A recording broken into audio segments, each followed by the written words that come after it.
What's up, you guys? It's Valentine's Day. It's Donovan here. Just sitting here enjoying a little bit of sunshine that peeked its way through today. It's been storming for the last couple of days, so I'm thankful we get a little break from it and I can actually get a little bit of sunlight.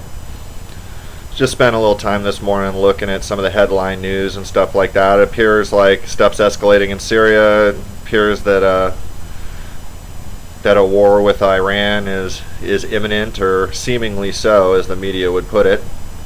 I just don't understand what this whole issue with Iran is in the first place. I don't know what any gain we have in this kind of scenario, being just regular citizens of the United States.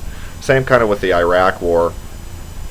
It's not like millions of people in Iraq bombed the World Trade Center building. I mean, let's be real. Only, an isolated few people were, basically singled out for pulling off that attack, all of which planned the stuff in a cave and whatnot.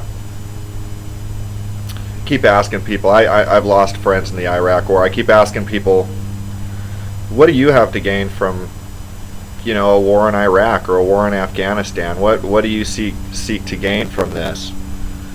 Are you getting any real estate in Iraq? Are they going to give you any of the Sumerian documents or tablets? I mean, are you going to get a discount on oil, on gasoline? The answer is resoundingly no. If anything, the prices are just going to keep going up and away. It's not like we're really helping ourselves, purchasing all these foreign goods from China and stuff like that, purchasing our goods from Walmart and places like Target. I feel ashamed anytime I walk into the store, or any of my friends or family do. It's pretty much anytime you buy something in one of those stores, you could pretty much kiss a good paying job for an American citizen goodbye. But this war in Iran is something else. What do we have to gain from this? What is this going to do for us? And the best excuse I've heard as to why we should do it is because they say that if Iran comes into contact with nuclear weaponry, that they're going to basically wipe Israel off the face of the earth. And to which I reply, well, are you Israeli? Are we in Israel? I mean, look what's going on in the Gaza Strip. Look what's going on, look at all the children throwing rocks at tanks, and you'll get a kind of clearer view of what's really going on down there. I find it kind of amusing that the Jewish people, who through history have complained that they've gotten a bad rap and they've been discriminated against and killed and mistreated and maimed and all these different things, that they would commit such an atrocity towards people, especially people who can't defend themselves. And so, what does it benefit me to defend Israel? What has Israel done for me? What has Israel done for you? I don't want to see the death of anybody. As far as the energy thing, everything I hear, which is probably baloney, is that they just want this nuclear technology in order to create, power for their citizens,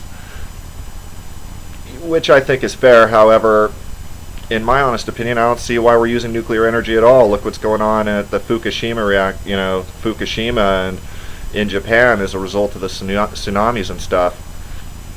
And that place is completely unlivable. The half-life of uranium is 4.5 billion years, which last time I checked was the actual age of the planet, supposedly. So, is it worth it? Is it worth it to fight, one of these wars, a war on semantics, a war on control of the money system? We have nothing to gain. The only gain we have is saying, yes, we won, or yeah, we spread freedom, but we can't even exercise our own freedom in our own country. So I hope you're telling your friends and family that they shouldn't comply. They shouldn't go along with these wars, with everyone losing their jobs and the economy crashing and people losing their benefits and the death of the American dream. Should we be out there fighting these wars, spending our whole wad of money just killing people and creating bases and spreading this freedom that we don't even have? Now, I'd like to apologize to all my viewers in any of these kind of countries where the U.S. is involved and they're killing innocent civilians and dropping drone strikes and everything else and say, this isn't the will of the people. The people have been bamboozled. The people don't really know what's going on. This is not our will. We don't want this. I wish I knew there was something I could do, some kind of protest that could happen. I wish I could bring the hippie movement back. I want to bring the troops home. I don't want to lose another friend, family member, have their legs blown off, or any of this kind of stuff. For a war we have nothing to gain. I'm also really shocked at, the presidential race right now and everything that's going on with the Republican Party and this fight for the nominee. And I mean, anyone who would vote for Newt Gingrich really has not done any research whatsoever, has no idea what they're talking about or doing. They're literally hypnotized. They're being told what's right and they're parroting it off. And I mean, a vote for Gingrich is appalling. Mitt Romney and Rick Santorum and these guys. I mean, do you really see these guys as, our next president? And I think the answer to that question is no. When you were a little kid and you used to look up above the chalkboard in class and you'd see all the presidents lined up there. I mean, do you see those guys at the end of the list, the next ones on the list? And the answer is no. They're just going to usher in another 4 years of Obama. Obama pretty much lied about everything imaginably possible as far as his platform when he was running for president. So why should I support him now? I support my country and I support my people. I support freedom and the Constitution, the Bill of Rights, but I don't have to support people who lie, who don't make good on their promises, who don't defend our rights and fight for the people. And I won't. Call me un-American then.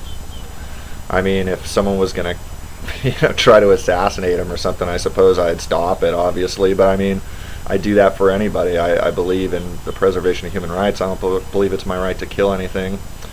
By that same token, the fact that people aren't resoundingly all wanting to vote for Ron Paul just scares me. It scares me the extent that people are still sheeple, even with all this information. And it hurts me deeply that I'm seeing all this censorship on the internet, trying to take down these alternate viewpoints and these messages, trying to wake people up. Why wouldn't you vote for Ron Paul? He's the only president who actually has a platform of real change, change for the better. Someone who's not psychopathic, someone who's not paid for by corporations, big pharma, and the military-industrial complex. Why would you not vote for him? The only argument I get about Ron Paul is, oh, well, he's pro-life. He's an OBGYN. Well, you think he's going to get up there and say that he thinks kids should be aborted? I mean, he's not saying the states shouldn't have their own set of rights to allow or disallow these things. He's just saying the federal government shouldn't get involved. And delivering so many, probably thousands of babies into this world, why on earth would he say something like that? But everything he says as far as, auditing the Fed, ending these wars, putting a stop to all this nonsense and really getting in there and being a real person fighting for the people. I don't think I've ever seen anything like it in my generation. At least a candidate who stood that big of a chance of getting in there and making that change. And I beg you, if your friends and family have been telling you negative things about Ron Paul and you haven't done any of the research yourself, please just go do it. Check it out and see if you feel the way I do. I mean, I was so passionate in 2008. It's good to see that more people are waking up now, but still, it doesn't look like we have a win in our future. Even if Ron Paul wins the nomination, I mean, people are just not waking up fast enough. And this isn't about Democrats or Republicans. They both sold us out. This is a system that benefits the rich, the elite. These people who meet in secret, have secret handshakes and secret codes. They secretly run things behind the scenes. I mean, is that what you really want?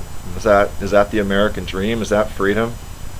What would Thomas Jefferson do, or George Washington? I mean, even our founding fathers who were Masons would be shocked. And these guys have come in and They've stolen all our secret knowledge, and all our spiritual knowledge, and they've affected the vibration of the planet. You want more of this? 2012 is a time of change.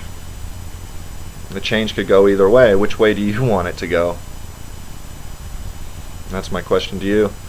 Leave me a comment on your feelings about this, how it's affected you, how you think we can maybe make some change, in a non-violent way. Let's work together as a team. We can all tell now that the Occupy movement was almost a complete failure. I mean, nothing's come of it. I don't even know if people are still out there occupying. I know not to the extent that they were. So, either way, we need to find a new way to work together and make some real change. Love you guys. Peace.